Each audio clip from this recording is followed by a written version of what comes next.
Good evening, everybody, and welcome back to another episode of My Paranormal Experience. I'm your host, Bumps on the Night. Tonight I have a special guest who has requested that we keep their identity private. They're not going to give a name or introduction, they're just here to tell a story. And if you have a story you'd like to tell, feel free to hop on my Discord and you can tell one there. So, go ahead with your story, please.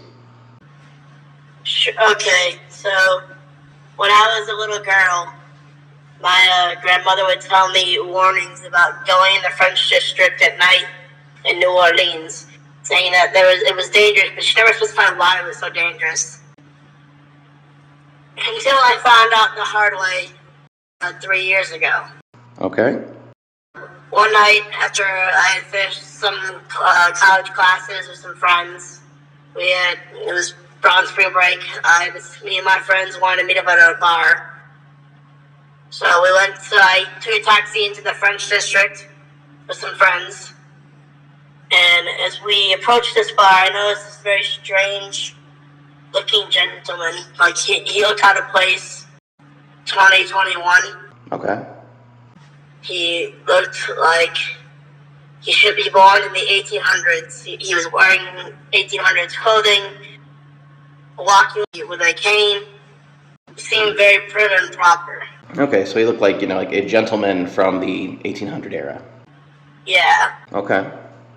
I was kind of enamored with him because he was quite handsome looking, but I didn't pay no mind. So my friend then grabbed me and brought me into the bar. Like he didn't really grab me, but he touched me like I was in some kind of trance kind of at first. Mm-hmm. And then I walked into the bar, had a few drinks, had a few laughs, just having a good old time. I said to my friend, I'm going to go have a cigarette outside. So I go outside and it's cold, so it's also winter time at the time this is happening, so it's chilly, Yeah, it's nippy. Yeah. So I breathe in my hands to warm up. I pull out my lighter, and for the darndest thing, it's not working. And then out of nowhere, I hear, "Allow me." It's the gentleman from earlier in the night, and he pulls out a lighter and he lights my cigarette. Mm-hmm. And he says, "Well, what is a beautiful child like you doing out so late?" I'm getting red flags already. Ooh my. I was enamored by how he looked, so I said, "Just out with some friends for a drink." He said, "Oh, well, pretty lady, you shouldn't be drinking so much. That's just a few beers." Okay. I take a drag of my cigarette and I say, "So, do you come here often?" He says, "I have a permanent residence over a few blocks away." So he's a local. Supposedly, yeah. Okay. I take another drag of my cigarette and he says, "Smoking is a very bad habit." Damn, he's kind of judgy. I agree, he is kind of judgy. Say dapper or not, mind your fucking business. My boy smoking in his face, well, I don't give a shit. My body, I'll do what I want with it. It's like, so right you are. He gets closer. I want to kiss him, but I'm also afraid to kiss him. Okay. Like, a powerful part of my brain said, this is not normal. It's not a normal interaction. And he just feels so out of place. Right. He hits me up against the wall. We start kissing. Rapey. And he kisses down my chest area. Mm-hmm. He starts kissing my neck. And then there's a pause. And then he leaned his head back. I heard an unhooking of something. Oh. From his mouth region.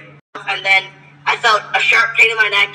And whatever trance I was some sort of in broke. And I pushed it off me. Okay.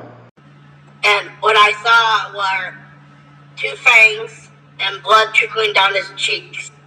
This dude straight up bit you. Holy shit. I freaked out and I started to run back into the bar. As I turned, he's in front of me again. And tries to hit me against the wall and continue trying to bite me again. Oh god. I was so afraid. I didn't know what to do. Thank God for one of my friends. They noticed I was gone for a long time. So they came out. Right before the door opened, he dashed away. like, but it was like fast, like very fast. Faster than someone should be, I'm assuming? Yes. Interesting. My friend saw I was bleeding on my neck, and I explained what happened. My friend, not knowing what to think, just let out believe me. The rest of the night was a blur, but I did see him one more time that night. Okay, and how did that go? As we were getting in the taxi cab, I saw him in the corner of the old church, Mm-hmm. and he waved to me with a smile, showing fangs. So he was taunting you. Yeah. And just for curiosity reason here, so we're 100% sure that we feel like we saw a vampire? Yes, I'm 100% sure. Okay. I mean, his complexion was pretty pale. Has anybody given you a hard time maybe that because you were at the bar and just assuming you're making it up? I'm not saying that at all. I didn't much to drink. I had like two beers and 2 sodas before each beer. Okay. Like I said, that's why I do this. I like to hear stories. It's just sometimes when I hear these, I like to ask how people treat you when you tell the tale. That's why I don't tell it much, because I'm afraid of ridicule. I understand completely. Yeah, well, I mean, if they were going to be around, that'd definitely be a place to see them. I mean, that's a lot of history there. It's been a couple years now. Have you, I'm guessing at this point, since you're still talking to me, you didn't kick it and you're not some Legion of the Undead. No, not yet, thankfully. Okay. Have anything else changed since you were bit? I mean,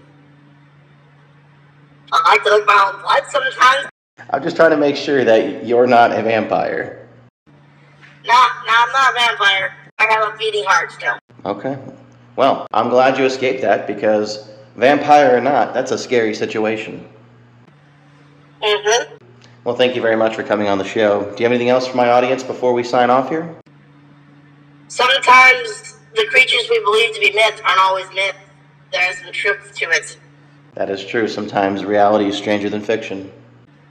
Indeed. All right, well, I'd like to thank you very much for coming on the show. I appreciate you sharing your tale with me. I know that you're not huge on letting your identity out, so as always, I promise I will keep this under wraps, and this has been your host, Bumps in the Night. And if you guys have a paranormal experience much like this one or different, and you'd like to share it, feel free to click on the link down below to join my Discord server, where you can tell your tale and be a guest on my show.